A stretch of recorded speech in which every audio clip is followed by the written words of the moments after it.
Welcome to Penrose Learning, where we make understanding easy. You're starting now? First, pinpoint the interference source. Note whether your Bluetooth gear uses Classic or BLE and how close it sits to the router.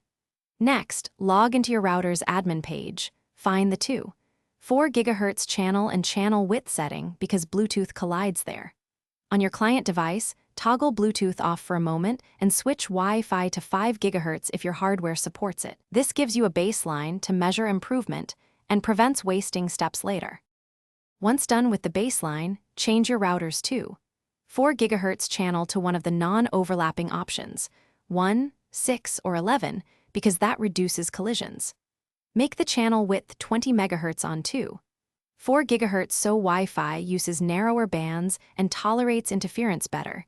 Meanwhile, enable and prioritize the 5 GHz SSID on clients. Physically move Bluetooth devices 1 to 2 meters from the router and update network and Bluetooth drivers.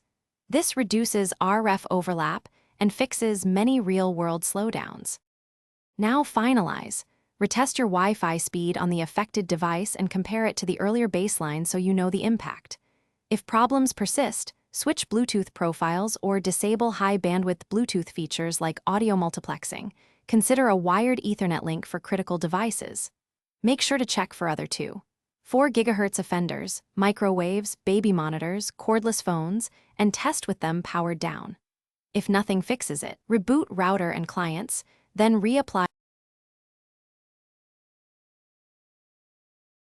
Thanks for watching. If this was helpful, leave a like and consider subscribing. See you next time.